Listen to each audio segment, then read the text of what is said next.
मित्रों, मैं हूं डॉक्टर चंद्रवीर। मेरे इस चैनल में आपका स्वागत है। 17वीं शताब्दी की जनकथ्य संकलित इतिहास पुस्तक मिर्ज़ा-ए अफ़गानी से प्रचलित किया गया पठान उत्पत्ति सिद्धांत कि पठान इज़राइल से निष्कासित बनी इज़राइल के 10 यहूदी कबीलों की संतानें हैं, जिन्हें 7वीं शताब्दी में गौर जाट कबीले के कैश अब्दुल रशीद ने यहूदी से मुसलमान बना दिया था, इसीलिए वह पठानों का पिता घोषित किया गया। पठान उत्पत्ति के इस प्रचलित सिद्धांत का कोई भी साक्ष्य न मिलने से इतिहास के विद्वानों ने इसे कदाचित अस्वीकार कर दिया। पठानों और यहूदियों के बीच पाई गई आनुवांशिक भिन्नताओं ने इस सिद्धांत के झूठ की कलई खोलकर रख दी है। पिछले वीडियो में इस सब का भली भांति अनुशीलन कर दिया गया है। पठान उत्पत्ति के और भी कई एक सिद्धांत हैं जो भाषा वैज्ञानिकों, प्राच्य विद्या विशारदों और शोधकर्ता इतिहासज्ञों द्वारा प्रतिपादित किए गए हैं। विषय की पूर्णता और समग्रता के दृष्टिगत उनमें से कुछ पर विहंगम दृष्टि डालते हुए प्राचीन पख्तिया के पख्त या पख्ता जरित या जाट आर्यों से पठान उत्पत्ति सिद्धांत का सम्यक अनुशीलन करना इस वीडियो का वरेण्य विषय है। नॉर्वेजियन प्रोफेसर मार्गेन स्टीरियर ने पश्तो में शक भाषा के कुछ शब्दों को देखकर पठानों को शक स्कीथियनों की संतानें मान लिया है। भाषाविद जॉनी चेयुंग ने भी मार्गेन स्टीयरने जैसा ही शब्द अन्वेषी कार्य किया है। उन्होंने भी पश्तो में सर्माटियन और एलानिक विलुप्त भाषाओं के शब्द पा जाने पर पठानों को इन दोनों भाषाओं के बोलने वाले ओसेटियन नामक सीथियन मूल का समझ लिया है। पश्तो की पूर्वोत्तरी ईरानी आर्य भाषा से काफी कुछ साम्यता देखकर बर्नार्ड कामरी ने पठानों को ईरानी घोषित कर दिया। एनसाइक्लोपीडिया ईरानिका ने के अध्याय अफगानिस्तान 6 में पश्तो को सोगदियाना की पूर्वी ईरानी भाषा के रूप में वर्णित करके पठानों को प्राचीन सोगदियन बता दिया गया। भाषा वैज्ञानिक हेनिंग ने पश्तो को सोगदियन, चोरेस्मियन और पार्थियन के बीच एक मध्यवर्ती स्थिति में रखकर पठानों को बैक्टीरियनों के वंशज करार दे दिया। एनसाइक्लोपीडिया ब्रिटेनिका में 8 नवंबर 2020 को ये पंक्तियां जोड़ी गईं कि most scholars believe it more likely that the Pathans arose from an intermingling of ancient Aryans from the north or west with subsequent invaders। अर्थात अधिकांश शोधकर्ता ये विश्वास करते हैं कि प्राचीन आर्यों के साथ उत्तर या पश्चिम से आए हुए बाद के आक्रमणकारियों की परस्पर अंतःक्रिया से पठान उत्पन्न हुए।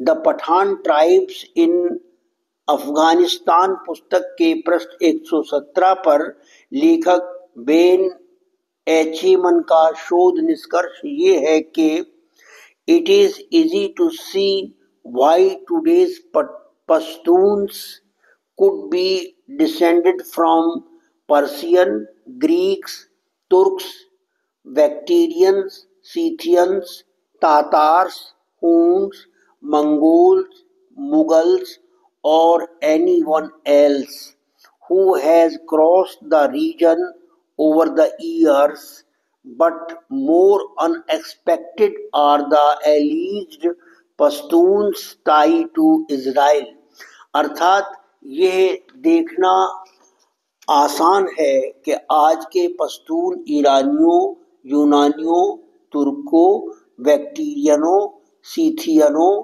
तातारों, हूणों, मंगोलों, मुगलों या किसी और से उत्पन्न हो सकते हैं जो वर्षों से इस क्षेत्र को पार कर चुके हैं, लेकिन अधिक अप्रत्याशित या आशातीत है पश्तूनों का इजराइल से संबंध होना, अर्थात बनी इजराइल से पठान उत्पत्ति का कोई तुक नहीं है।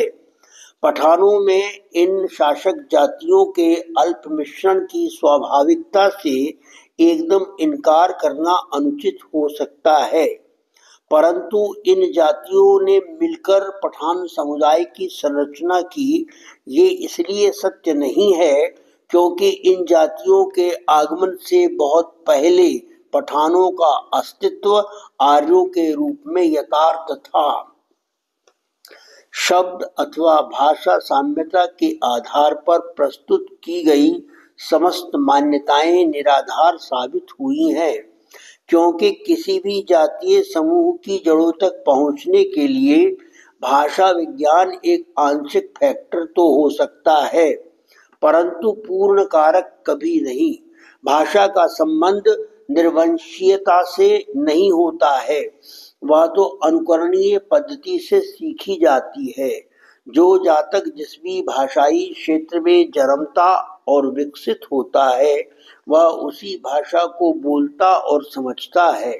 इसलिए भाषा का निर्वंश और आनुवांशिक विज्ञान से इतना ही नाता होता है कि किसी अमुक भाषा के बोलने वालों का प्रव्रजन इतिहास और जहाँ से प्रवर्जित हुए वहाँ के निवासियों से पूर्वापर संबंधों की जटिलता को जानना।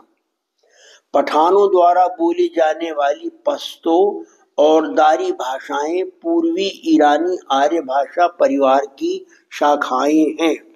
इससे इतना ही ज्ञात होना उचित है कि ये दोनों भाषाएं बोलने वाले पठानों के पूर्वज या तो अतीत में कभी पूर्वी ईरान के बाशिंदे रहे होंगे या फिर किसी भूतकालीन अवधि में पूर्वी ईरानियों के पराधीन रहना पड़ा होगा।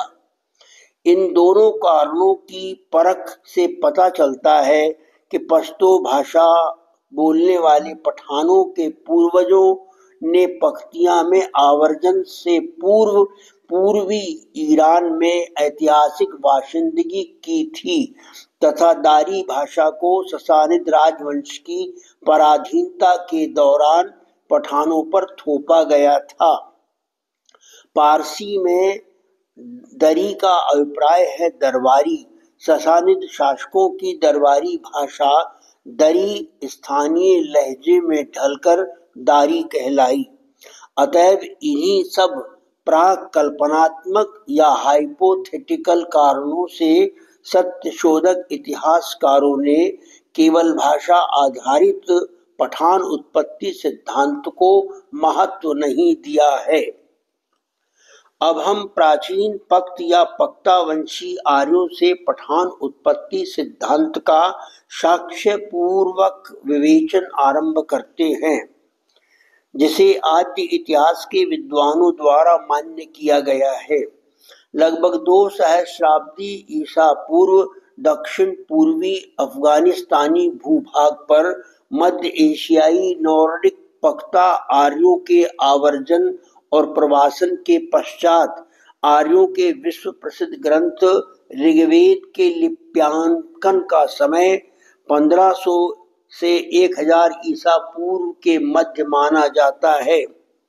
ऋग्वेद के 7वें मंडल के 18वें, 33वें और 83वें सूक्तों की कई ऋचाओं में पक्त या पक्ता आर्यों के अस्तित्व की न केवल सूचना मिलती है, वरन उनके इतने शक्ति संपन्न होने का बोध भी मिलता है कि उन्होंने भलान, अलिना, विषाणिन और सिवास आदि आर्यगणों के साथ मिलकर संयुक्त सैन्य संगठन निर्मित किया और राजऋषि विश्वामित्र के नेतृत्व में परशुनी या रावी नदी के तट पर राजन सुदास के विरुद्ध दशराज युद्ध में भाग लिया। ऋग्वेद के प्रवर्ती कालीन न केवल संस्कृत वाङ्मय प्रत्युत ग्रीक साहित्य में भी पक्ता आर्यों संबंधी ऋग्वैदिक ऋचाओं को साक्षीभूत किया गया है। 500 ईसा पूर्व यूनानी इतिहासज्ञ हेरोडोटस ने भ्रमणशील होकर जो समकालीन प्रत्यक्ष इतिहास लेखन किया है, उसमें पक्ता को ग्रीक उच्चारण में पैक्टियन कहा गया है। उचित वक्तव्य स्थल पर इसके प्रमाण उद्धरण देना समीचीन होगा। पक्ता आर्य गौ अश्वपाल कृषक और शास्त्रधर्मी राजन्य थे। इसी कारण उनके पास सैन्य बल था और वे अपने क्षेत्र के शासक थे। उन्हें ऋग्वैदिक चरित आर्य मानना इसलिए प्रामाणिक और प्राधिकृत है क्योंकि उनके वंशज प्रायः भारत और पाकिस्तान के पक, पक्त, पख्त, पख्ता, पक्तिया, पख्तिया, पतलिया, पचकिया और पचकिया आदि अनेक स्थान भेदी ध्वनि साम्य एवं दीर्घ कालोपरांत भ्रंश उच्चारणों में ढले वंश गोत्र नामों से जाट समुदाय में आज भी वर्तमान है।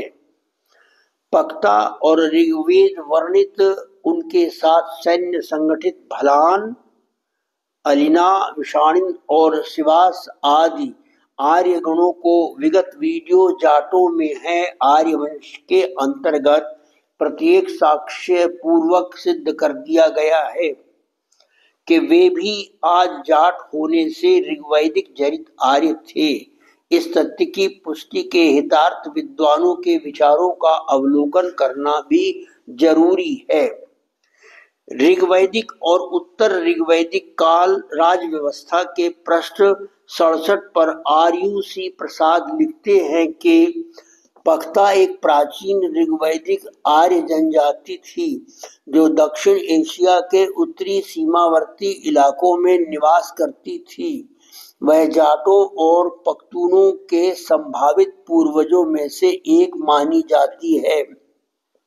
समीर नाथ के नाके ने स्वरचित डिक्शनरी ऑफ वेदांता के पृष्ठ 273 पर पश्तून या पठान को इस प्रकार व्याख्यायित किया है कि the descendants of the Pakht Aryans of Paktia province, अर्थात पक्तिया प्रांत के पख्त आर्यों के वंशज।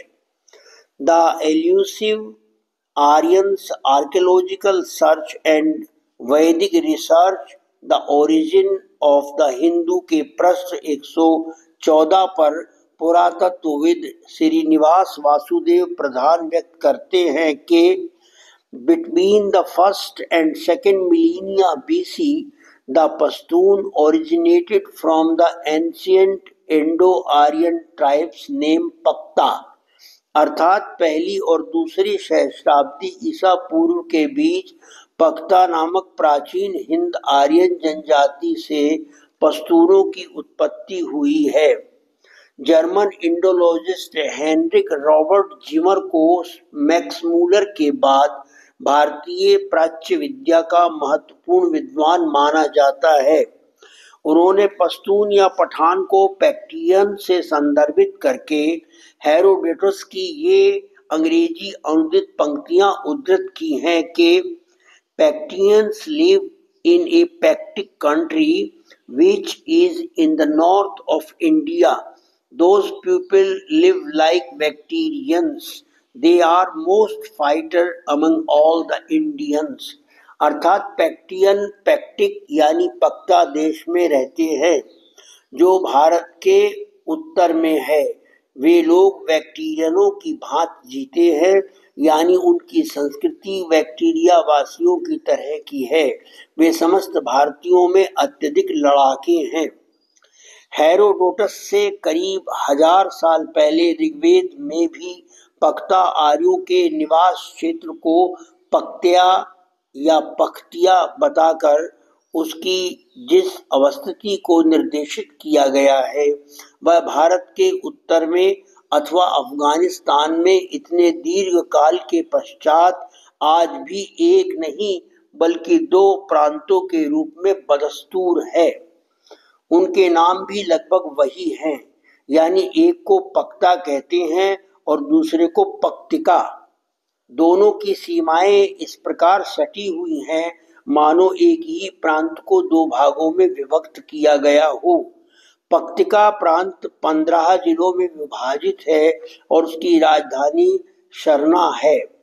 पख्ता प्रांत 11 जिलों में विभाजित है और उसकी राजधानी गर्देश है। पख्ता और पख्तिका नामों का एक ही अर्थ है, पख्ता आर्यों की आवास भूमि या पश्तूनों का देश। इन प्रांतों में पठानों की जनसंख्या सर्वाधिक है और पठान वाली आचार संहिता पर आधारित संस्कृति का प्रचलन है। जाटों की भांति पठान भी पशुपाल कृषक हैं और सेना में प्रमुखता से सेवा प्रदान करते हैं। इन समस्त समानताओं के अलावा प्राचीन पख्ता आर्यों के अस्तित्व का इससे बड़ा सबूत और क्या होगा कि उनके आवास क्षेत्रों के नाम आज भी वही से हैं। अनेक विदेशी शासकों की गुलामी के दौर में भाषा परिवर्तन एवं दारी सरी की ईरानी भाषा के नवागमन ने पख्त शब्द में अनैच्छिक ध्वन्यांतर करके पहले पश्तू किया फिर पश्तून कर दिया, जिसका तद्भव रूप पख्तून भी समानांतर रूप से प्रयुक्त होता है। हिंदी में पश्तून को पठान कहा जाता है। दूसरे पख्त या पख्ता आर्यवंश का जाट समुदाय में मौजूद होना भी कोई संयोग मात्र नहीं है। असलियत में पख्त आर्य तत्कालीन जरित थे, तभी तो आज जाट हैं। अतएव ये कहना कदाचित और किंचित मात्र गलत नहीं है कि पठानों के पूर्वज जाट थे अथवा आज के पठान नामांतरण से जाट ही है। इस्लाम ने आकर उन्हें उनकी जड़ों से काटने और अतीत को विस्मृत कराने में योगदान दिया। वस्तुतः इस्लाम की ये सिफत है कि वह उसे कबूल करने वालों का इतिहास और पहचान को मिटाकर अरब की संस्कृति से जोड़ देता है। यही पख्ता जाट आर्यों के साथ हुआ। पहले उनका इतिहास यहूदी मूल से जोड़ा गया और फिर मुसलमान बना दिया गया। मित्रों, ये वीडियो अगर आपको अच्छा लगा हो तो इसे लाइक कीजिए, शेयर कीजिए और अगर इस चैनल को सब्सक्राइब न किया हो तो सब्सक्राइब कीजिए। पूरा वीडियो देखने सुनने के लिए आपका धन्यवाद। नमस्ते।